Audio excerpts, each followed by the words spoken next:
আসসালামু আলাইকুম, কেমন আছেন আপনারা? আশা করি আল্লাহ তাআলার রহমতে অনেক ভালো আছেন।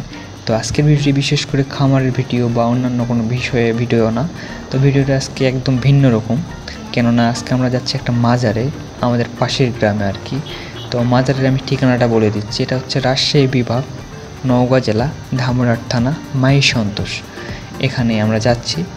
তো এখানে আর কি অনেকেই লোকমুখে অনেক অনেক কথা আছে, কেননা এখানে অনেকেই অনেক কিছু আর কি মনের আশা পূরণ হয়। অনেকে নিয়ত করে যে আমার যদি এটা যদি হয় বা ওটা যদি হয়, তাহলে আমি একটা কোনো কিছু দিয়ে একটা মিলাদ মাহফিল করে নিব বা কিছু টাকা দান করব বা হাঁস মুরগি গরু এগুলো দিব আর কি।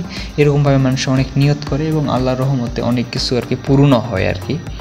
তো এখানে আর কি অনেকে অনেক আর কি সুবিধা পায়, এই জন্য এখানে আসে। মানুষ তার এমনি এমনি আসে না, অবশ্যই কোনো একটা কার্যকলাপ হয় এখানে আল্লাহর পক্ষ থেকে, যার কারণে এখানে অনেকে অনেক কিছু নিয়ত করে।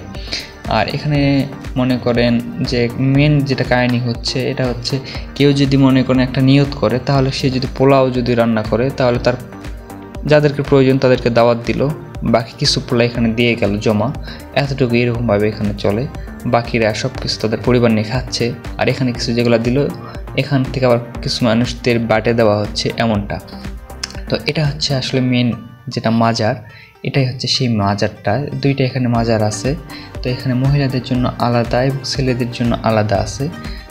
আর মহিলাদের ভিতরে ঢুকতে দেওয়া হয় না। এখানে অনেকে মনে করেন পানি পড়া দেয় বা আরও অন্যান্য অনেক কিছু দোয়া মাহফিল এগুলো হয় এখানে। তো এই যে এখানে এটা হচ্ছে মেন মাজার। তো এখানে মনে করেন অনেকের মনে আশা পূরণ হয় বলে এখানে আসে মানুষ, তার এমনি এমনি আসে না, অবশ্যই আল্লাহর রহমতে কোনো কিছু পূরণ হয়। এগুলো আর কি মানুষ আল্লাহর কাছে চায়, এর ওসিলা করে হয়তো বা কোনো কিছু দেয়, এরকম আর কি, অনেক ভালো। তো এখন আমি আপনাদের নিয়ে যাই 14 হাত কবরে। এখানে একটা কবর আছে। তো এই হচ্ছে কবর। আমরা যখন ছোট ছিলাম অনেক, তখন আমি এখানে যেতাম, তখন আমরা দেখতাম যে এগুলো আর কি বাঁধা ছিল না, টাইলস দিয়ে ইটের পাখা করে বাঁধা ছিল না, কিন্তু এখন এই যে কয়েক বছর আগে এগুলা বাঁধানো হয়েছে আর কি। আর এখানে দেখেন আমি একটা, এখানে কে শুয়ে আছে আর কি, কার কবর এটা, এখানে আর কি লেখা আছে। আপনারা হয়তো বা ভিডিওটা একটু আঁকড়ে রাখে বা পজ করে আপনারা দেখতে পারেন। আর এখানে কবরটা হচ্ছে যে অনেক আগে থেকেই আছে। আমি যখন দেখছি আর কি ছোটোতে, তখন অনেক বড় একটা খালের মতো ছিল, কবরের মতো অনেক লম্বা। তো এগুলোও আর কি ছিল আর কি।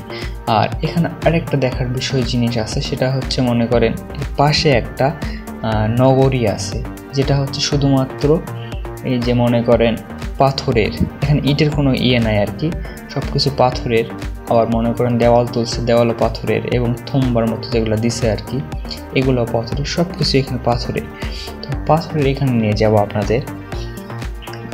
আর এই যেটা হচ্ছে কবর। আর এখানে মনে করেন এই যে পুরাগুলো এখানে দোকান আর কি, সব কিছুই দোকান এখানে, ছোটদের বড়দের সব কিছু খাবারের দোকান। তারপর এই যে এটা হচ্ছে নগরী, যে দেখেন যেখানে সেখানে পাথরের দলা পড়ে আছে, পাথর অনেক অনেক পাথর পড়ে আছে। আবার মনে করেন এই যে পাশে কিন্তু কবর এটা। আর এখানে একটা পোস্টারের মতো দেওয়া আছে। তো এখানে কি কত সালে কি হয়েছে সব কিছু এখানে দেওয়া আছে, আপনারা এখানে দেখে নিতে পারেন। এই যে এখানে দেখেন প্রাচীন শিক্ষানগরী মাই সন্তোষ এখানে। আর এই পাশে আছে এই যে দেখেন, এগুলো হচ্ছে সব কিন্তু পাথর, এগুলো কিন্তু ইটের না। আমি দেখছি খুব ভালো করে, যেহেতু আমার পাশের এলাকায়, আমি খুব ভালো গেছি এখানে। এটা হচ্ছে পুরাটাই পাথরের থম্বার মতো, যেটা উঁচু হয়ে আছে পিলারের মতো। আর এখানে যে দেখেন লতা পাতার মতো, এটা হচ্ছে বীজ ছাতু। এটা আমার পায়ে ভরছিল, এটা আসলে এতটাই যন্ত্রণাদায়ক। আপনাদের শরীরে কোথাও যদি একবার লাগে, আপনাদের জীবন একদম শেষ হয়ে যাবে, এরকম অনেক অনেক আর কি কষ্টদায়ক এটা একটা জিনিস। আর এখানে দেখেন আশেপাশে যেগুলো আছে সেগুলো কিন্তু সব কিন্তু পাথর পড়া আছে, কিছু হয়তো বা মাটি দিয়ে কি ভরাট হয়ে গেছে, আর কিছুটা মাটির তলা পড়ে গেছে, এরকম আর কি, যেগুলো সব কিছু এগুলো পাথরে। তো এখানে মেলাতে নিয়ে যায় আপনাদের। মেলার মধ্যে মনে করেন এমন কোনো কিছু জিনিস নাই যেটা নাই এখানে। সংসারের জন্য যাবতীয় যত জিনিস আসছে সব কিছুই আছে, হাঁড়ি পাতিল থেকে শুরু করে কাপড় পর্যন্ত, খাওয়ার জিনিস সব কিছু এখানে আছে, এমন কোনো কিছু নাই এখানে। আর এখানে মেলাতে মনে করেন অনেকেই আসে, এই যে অনেকে দেখতে আসে, আবার মনে করেন যারা আর কি মানত আছে এর জন্যও আসে। তো বুঝতেই পারছেন আসলে ব্যাপারটা।